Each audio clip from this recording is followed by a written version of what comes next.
What happens when you regrow veggies from the store? Celery, sweet potato, kamote, ano pa? May mga garlic tulog pa. And ito naman ito, carrots. Haba no? Ito. Red radish. Beetroot, ang lusog, ang ganda.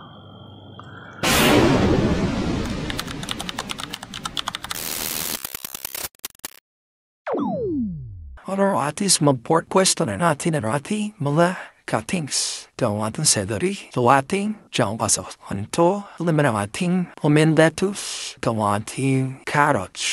Carrots dito natin lagay is carrots. Beetroot, magandang gabi, magandang buhay. Ngayon naman, ang gagawin natin ay pagpapasibol ng mga gulay through cuttings. Laisa natin sa pinagamalay carrots. Kapatid lang natin tumput na ito at ay bababa dati sa tubig. Tingnan natin kung mag-ugat. Kung mga half-inch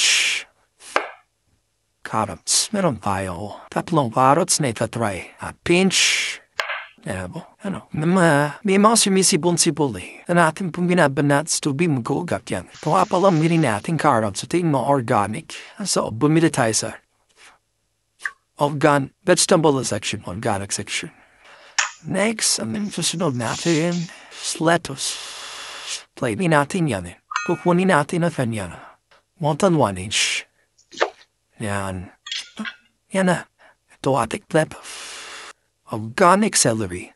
Then, yan ang din. Kabihan ng lettuce, kukunin natin ang mga 1 inch. Yan. Meron na tayong celery. Meron tayong romaine lettuce. Tayong carrots. Ito. Kamini ito. Beetroot.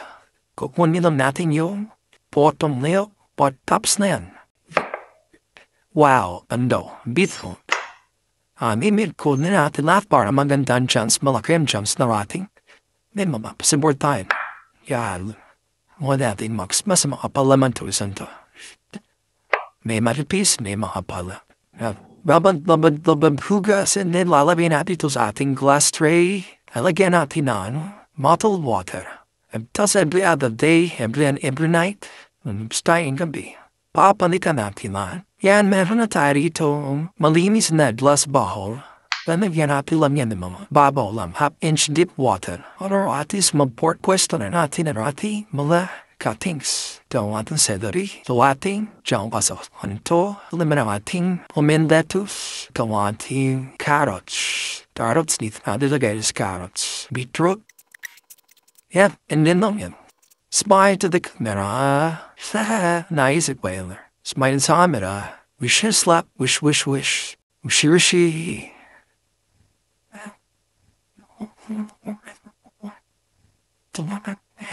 Ayaw.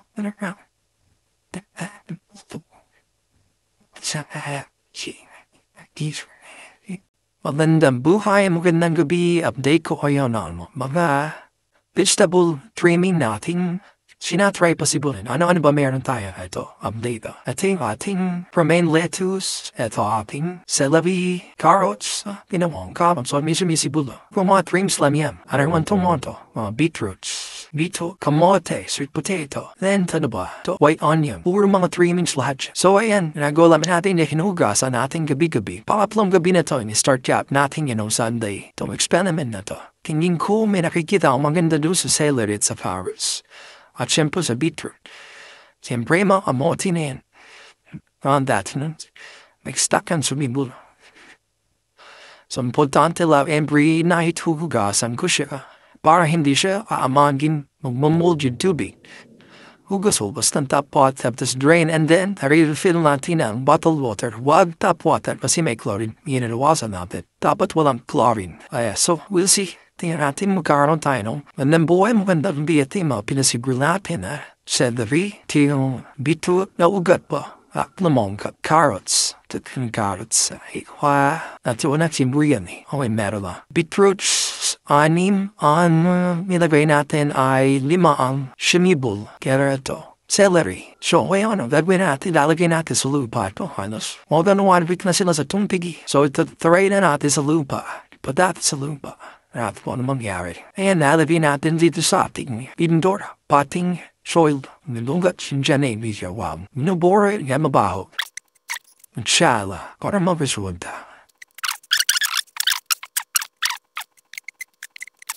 3 indoor 3 ng money plant.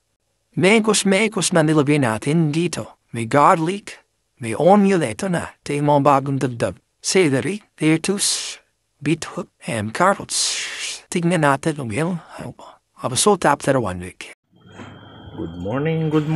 Ito ang resulta ng ating mga gulay scraps na pinasibol from grocery. Ano ba yan? Ito, tingnan nyo. Itong beetroot, red radish, celery, sweet potato, kamote, ano pa? Yung mga garlic, tulog pa.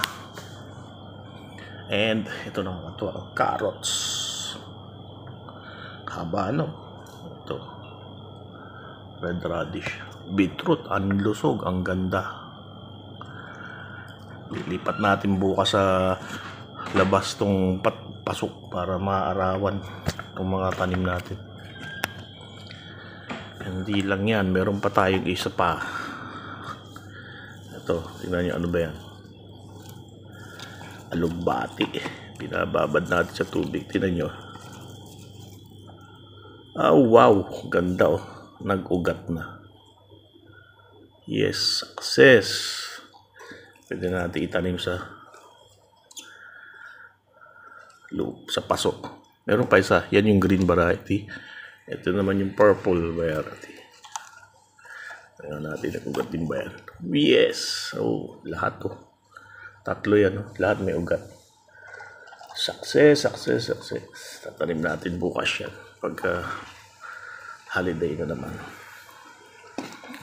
Ang ating mga gulay. Ang ganda ng dahon itong red radish. Itong mga gulay. Sibuyas, tulog pa rin. Yung mga, yung may garlic na tayong sumisibol. May next batch na tayo ng garlic.